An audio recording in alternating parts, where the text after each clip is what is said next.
Until you make what's hidden inside you visible, it will keep shaping your life and you'll just call it fate. Let that sit with you for a second. Because the truth is, many of us have been quietly taught a lie.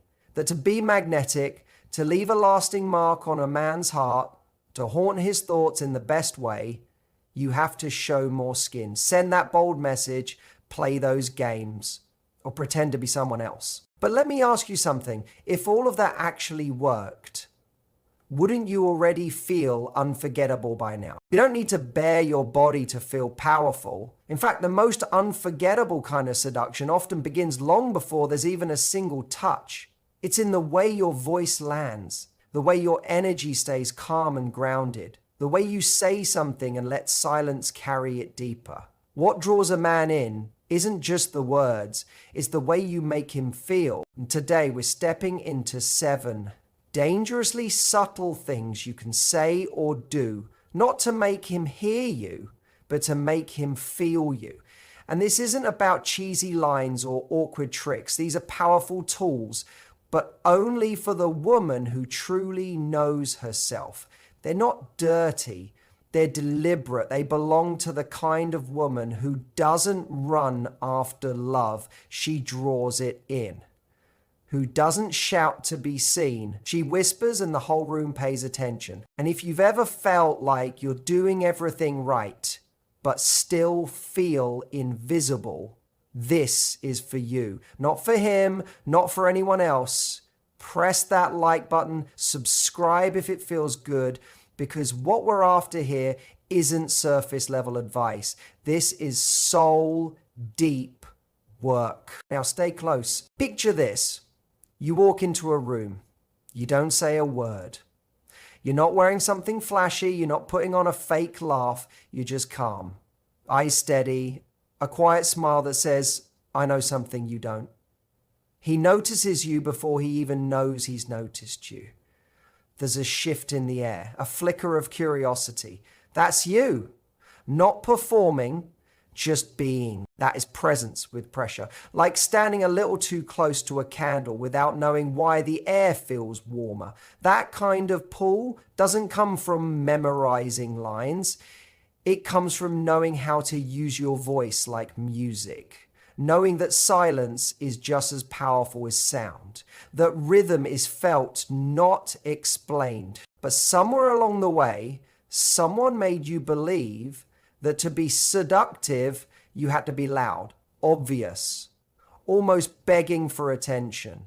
That to hold a man's gaze, you had to try hard. But what if I told you the women who stay in a man's thoughts don't try? They suggest, they play.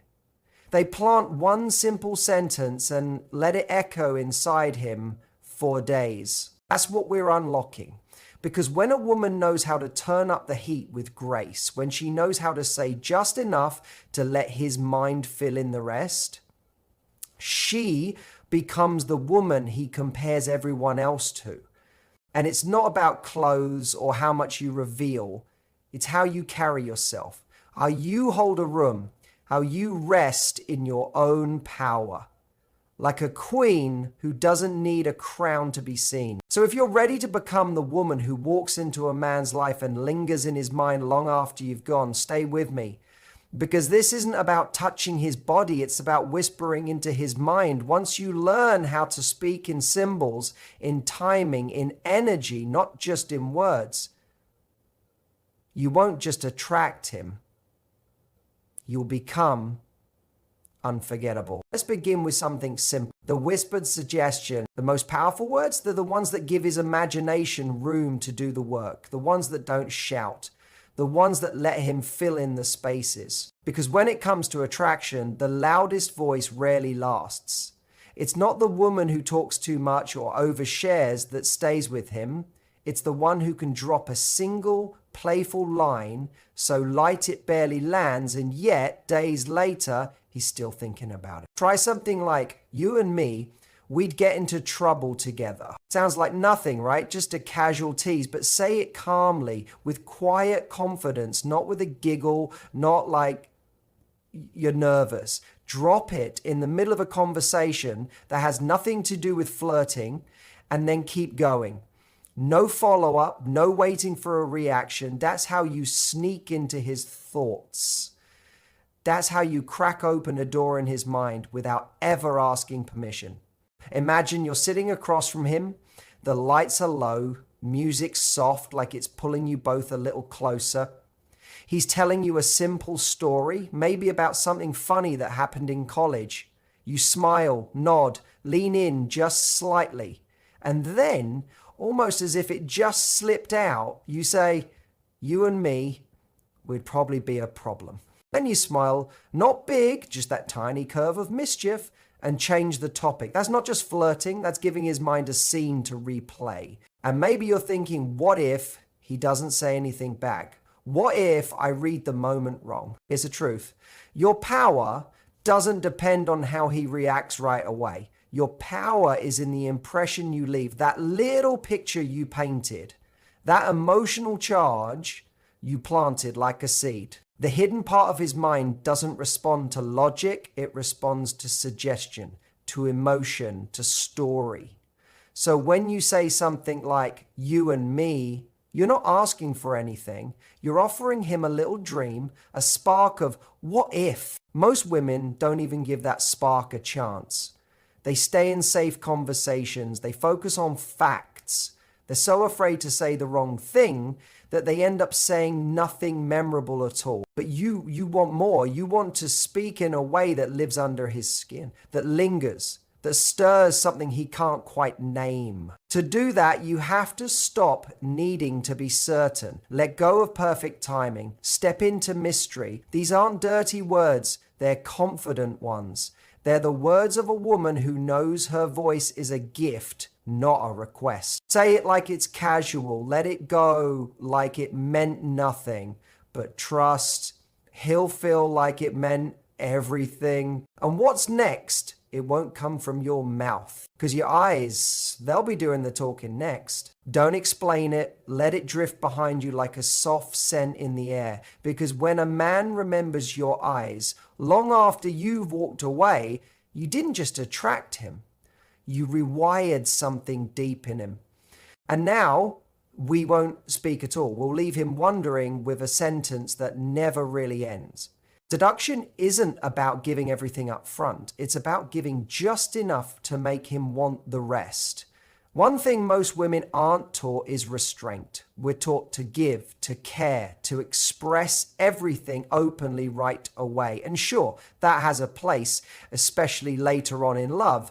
But in the early spark, the power lives in the pause, in the delay, in the moment where you almost offer something golden, then close your hand just before he can take it. Try this. I like that about you, but I'll tell you why later. Say it when he does something that shows strength, emotional or physical. Maybe he made a fast decision, handled something with calm, or protected you in a quiet way. Don't gush.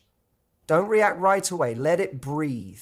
Then, with a slight smile and a soft voice, say it, then move on, change the subject, not because you're playing games, but because you're creating tension. You've just opened a file in his mind that won't close.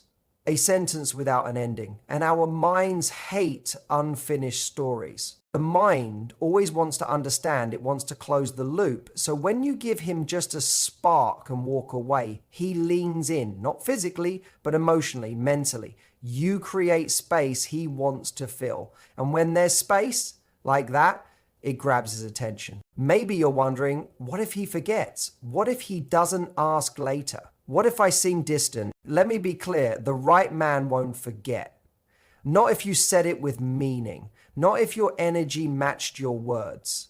Energy lingers, it stays after the words are gone. And if he doesn't ask why, perfect. That means he's still thinking. That means you've created mystery. You didn't hand him the answer, you let him feel the question. This isn't being cold, it's graceful restraint. A quiet, feminine kind of power. Most women give everything too soon. Every compliment, every story, every feeling, all on the table in the first few moments. And then they wonder why things fizzle. You're not here to pour out the whole candy jar. You're here to offer just one taste, then walk away with the jar still in your hands. Let him sit with it. Let him remember how it felt. Because a compliment means more when it's earned, when it's hidden inside something he has to lean forward to hear. Next, we'll use something even more powerful, your voice, but not for what you say, for how you say it. The most seductive sound in the world isn't loud. It's slow, soft, and certain. You might not realize just how much power your voice has, not just the message, but the tone. Sometimes the most magnetic thing a woman can do isn't to speak louder. It's to slow down and let her presence speak louder than words. This is what we'll call the voice drop. It's not flirting, it's not acting, it's resonance. A man doesn't just hear you with his ears, he feels you with his whole body. His senses pick up on tone before they even understand the meaning. You could say something as simple as stop it, but if you say it slowly, gently, with a spark of playfulness, it doesn't sound like a stop, it sounds like a pulse of electricity. Picture this. You're next to him, maybe at a party, or maybe at home, lights low. He leans in, says something teasing or bold. Instead of laughing too hard or reacting too quick, you lean in too. Not with your words, with your energy. And you say quietly, I like that. Don't tempt me. You're trouble, aren't you? Then you pause, let it sit, let it land. Don't rush to explain, because it's in that pause, the silence, that he feels you. It's not the sentence that seduces, it's the space around it. That still moment where his body recognizes something familiar, something deep. Most women either avoid this or go too far. They make it a performance. But real feminine power, it doesn't shout, it doesn't force, it's quiet, it's smooth, it's felt long before it's understood. You might think, but what if it feels weird? What if I sound silly? That's okay. Because you're not doing this to impress. You're doing this to awaken something ancient in him. A memory of a woman who doesn't try to be heard because she already knows she's unforgettable. When you get the tone right, low, steady, paired with a quiet pause, it's not just speaking, it's chemistry. It's a voice that stays with him hours later when he's trying to fall asleep, but keeps hearing the echo of your breath in his head. Now, let's get even quieter, more dangerous. Say one sentence. Don't finish it. No answer. Just a question that flips the room. There is power in what you don't say. What you hold back with grace becomes more magnetic than anything you give away freely. Let's talk about a small but powerful tool, the half confession. If I told you what I was thinking right now, you'd never look at me the same. That's it. Just one line, no details, no teasing smile, no flirty wink. Say it calmly, like it's just something you noticed. Then change the subject.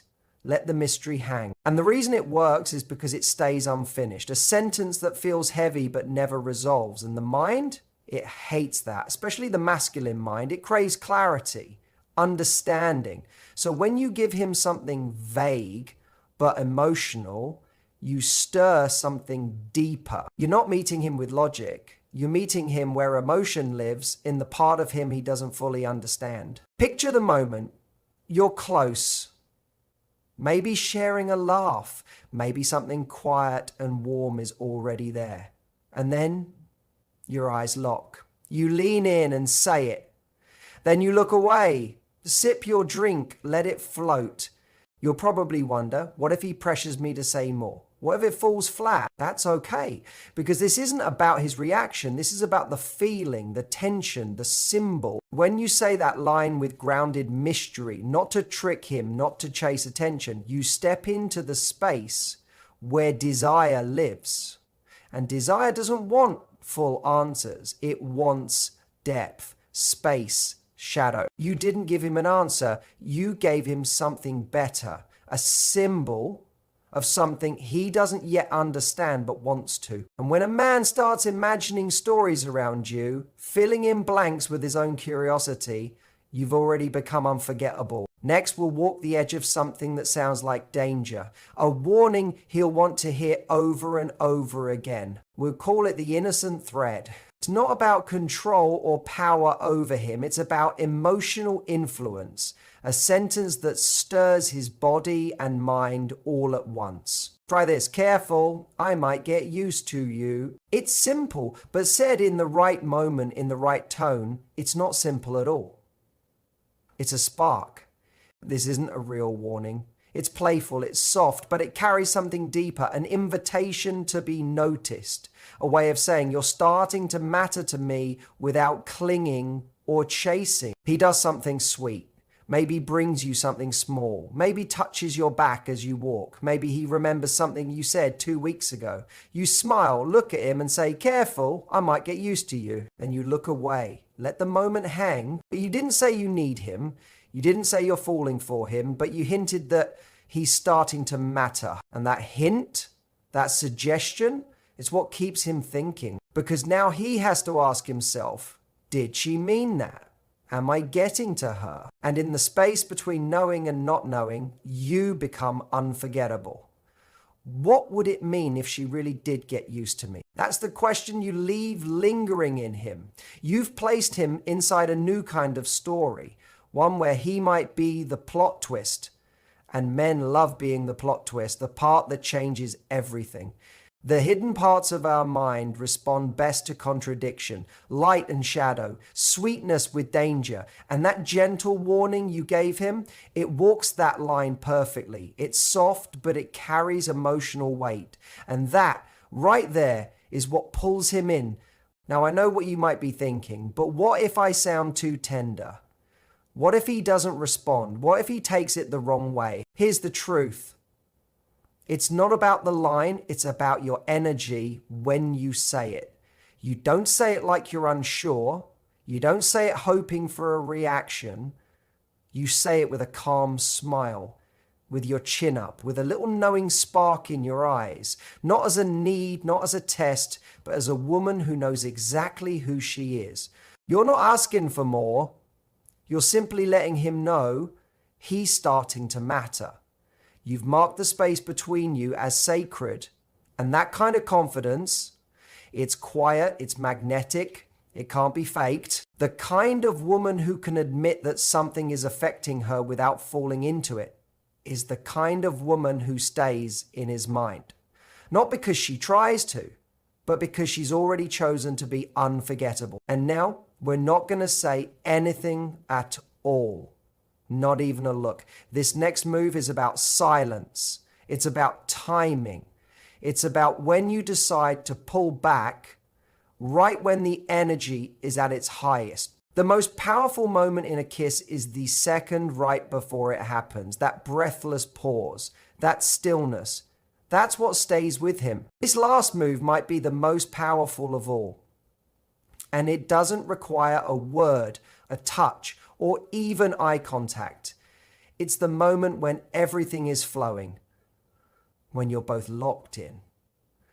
Laughing, talking, maybe he brushes your hand, and the energy between you is alive, sparking like static in water. Right then, you pull back just a little. You break eye contact, you shift your body, you smile and say, anyway, did you end up trying that place you mentioned? Something simple, light, and in that tiny shift, you didn't break the moment, you deepened it. Because now you've created emotional contrast, warmth, then a breath of cool air. Intimacy followed by a little distance. And his body, without even realizing, starts to feel the difference. Even if it's only for a moment, even if he can't explain it. When everything flows too smoothly, it becomes background noise. But when something shifts, when there's a pause, a silence, a slight withdrawal, it wakes him up. The ones who leave the deepest marks aren't the women who give all of themselves all the time. They're the ones who know when to hold and when to pull back. The ones who understand rhythm. Or maybe you're wondering, but what if he thinks I've lost interest? What if I ruin the moment? What if he pulls away too? He won't. Not if you do it with warmth, not if it's grounded. You're not going cold. You're not pushing him away. You're just letting the moment breathe. And when you do that, you're teaching him something, that your energy isn't constant, that it's not always there overflowing, that it's special. And that makes it something he wants to chase. Think of music. The best songs rise, drop, pause. They make you lean forward in the quiet right before the chorus. That's what you're doing. You're letting him feel the difference. Letting silence do what sound sometimes can't. And this isn't manipulation. This is mastery. It's understanding that stillness has weight, that your presence is most powerful when it's not always flooding the space, when it moves in waves. He'll feel the contrast between your closeness and your pause. And that feeling, it echoes. So the next time everything feels perfect, don't rush, don't overfill the space, pull back just a bit. Say less, let silence come in and settle. If he's truly connected to you, he'll feel the shift. He'll notice the space and he'll want to come closer again. Because when a man starts to feel your absence as much as your presence, that's when the real magic happens. That's not just attraction, that's imprint, that's a memory being made. And now let's bring all of this to a close. What you've just learned isn't about being clever or manipulative. It's about learning how to own your space, your silence, your energy, every whisper, every pause, every glance. None of it is about him. It's about you. It's about you standing in the most magnetic, feminine, grounded version of yourself. Because when you master emotional rhythm, when you stop trying and start knowing, you don't chase love. You draw it in without lifting a finger. So if this moves something inside you, if it woke something up, like, subscribe, and share it with a woman who needs to hear it. Reminder that her power has never been in how much she gives, but in how deeply she feels. And remember this, your words matter, but your silence is just as powerful.